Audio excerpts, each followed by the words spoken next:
ကွာလာလမ်ပူနဲ့ဘန်ကောက်ကိုရှင်လိုက်မယ်ဆိုရင်တော့ကွာလာလမ်ပူကဘန်ကောက်ထက်ကိုချီလင်းဖြစ်တဲ့ vibe မျိုးရတယ်ပေါ့နော်လွန်ခဲ့တဲ့လတော့ကကျွန်တော်မလေးရှားကိုအလေသွားခဲ့တယ်ပေါ့ဒီဗီဒီယိုမှာတော့မလေးရှားကိုအလေသွားခဲ့ရတဲ့ vibe လေးတွေပြီးတော့အစားအသောက်လေးတွေကိုကြားစရိတ်လေးတွေကိုလာပြီးတော့ပြပြပေးသွားမှာပဲဖြစ်ပါတယ်မလေးရှားကိုအလေသွားခဲ့တယ်ဆိုပြီးတော့တခြားမျိုးတွေတော့မရောက်ခဲ့ဘူးပေါ့နော်ကွာလာလမ်ပူတမျိုးတွေပဲအလေသွားခဲ့တာပေါ့ဒီနောက်ပိုင်းဆိုရင်လည်းဗျာဒီဘန်ကောက်နဲ့ကွာလာလမ်ပူကိုပို့ပြီးတော့ compare လုပ်လာကြတယ်ပေါ့နော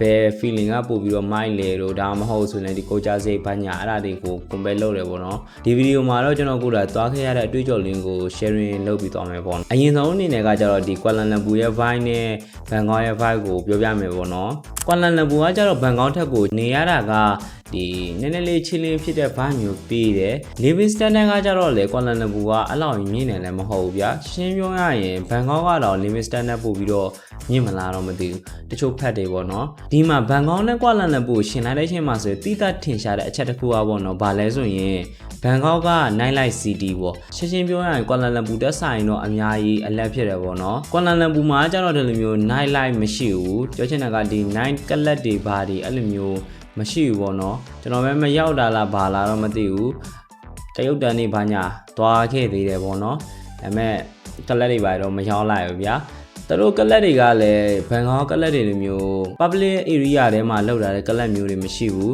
ဒီ private area တွေမှာပဲကလပ်တွေရှိတယ်ပေါ့နော်အဲ့လိုဆိုတော့ဘန်ကောက်က night life ရှိတယ်ကွာလာလမ်ပူကကျတော့ night life မရှိဘူးပြီးတော့က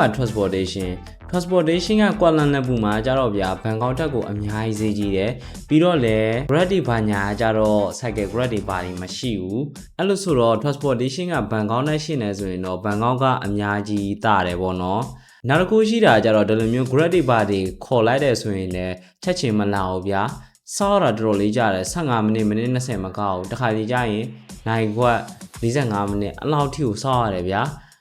ကျွန်တော်အရင်ဆုံးဒီလေကွင်းကနေပြီးတော့မြို့တွေကိုသွားတဲ့အချိန်မှာဆိုရင်ပေါ့နော်တော်လေးစောက်လိုက်ရတယ်မိနစ်20လောက်စောက်ရတယ်တော်တော်လေးစောက်ရတယ်ပေါ့နော်သူတို့ grad တွေကကြတော့ဒါပေမဲ့ဘန်ကောက်ကကြတော့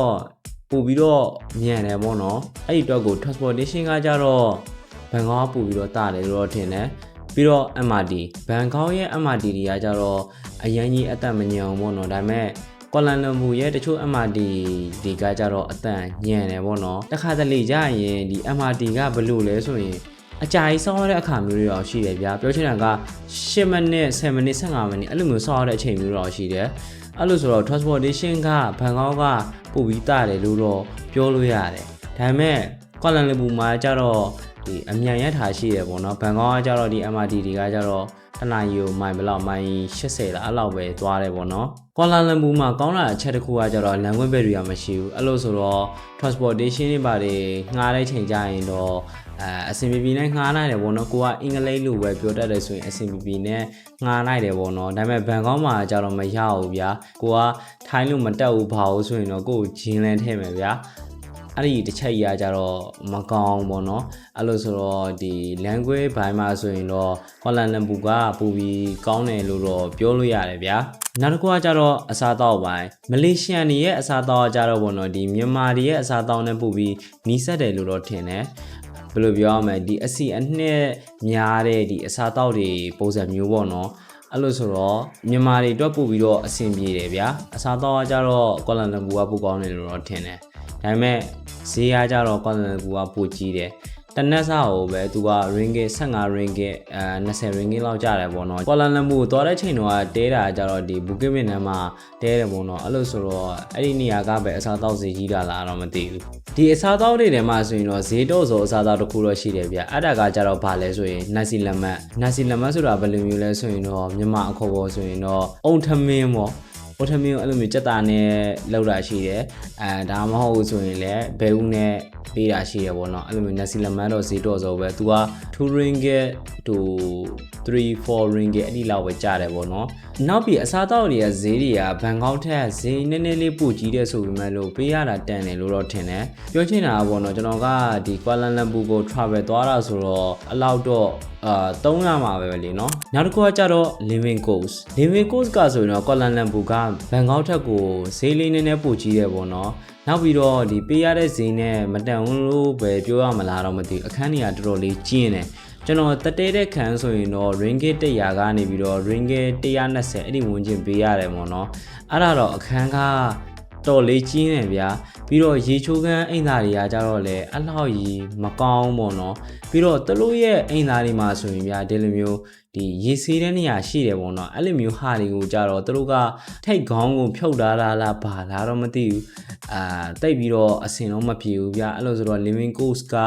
ဘန်ကောက်ထက်ဈေးများတယ်ပေါ့နော်ပြီးတော့လည်းကျွန်တော်တို့ကချာနဲ့ပဲမညီတာလားတော့မသိဘူးတိတ်ပြီးအစင်တော့မပြေဘူးဗျာဒါကလည်းကျွန်တော်တတဲတာက budget hotel မိုးလိုလန်နေမှာပေါ့လေအကယ်၍တရက်ကိုဒီ400-500ကြားတဲ့ hotel တွေမှာတတဲမဲ့ဆိုရင်တော့ဘယ်လိုနေမလဲတော့မသိဘူးပေါ့နော်ကျွန်တော်ဗီဒီယိုကိုကြည့်နေတဲ့သူတွေထဲမှာဆိုရင်လည်းကွာလာလမ်ပူကိုအလဲသွားချင်တဲ့လူတွေရှိကောင်းရှိလိမ့်မယ်ပေါ့နော်အဲ့လိုဆိုတော့ကျွန်တော်ကတော့ဒီသွားကြည့်ဖို့တော့ recommend ပေးပါတယ်မြို့လေးကတော့မိုက်တယ်ပေါ့နော်ဘန်ကောက်ရဲ့ vibe နဲ့တော့မတူဘူးဗျာနည်းနည်းလေးချင်းလင်းဖြစ်တယ်shopping တွေပါညာထွက်ပေါ့နော်အဆင်ပြေတယ်ဒါပေမဲ့တချို့တွေကကြတော့ဒီကွာလာလမ်ပူမှာကြောင်းတက်ဖို့ဘာဖို့လုပ်နေတဲ့သူတွေလည်းရှိရပေါ့နော်အဲ့လိုမျိုးလူမျိုးတွေကိုကြတော့ကျွန်တော်ကဘယ်လိုမှတော့ဒီ recommend ပေးတယ်လည်းမဟုတ်ဘူး recommend မပေးဘူးလည်းမဟုတ်ဒါကြတော့ကိုယ်တိုင်းလေးလာပေါ့နော်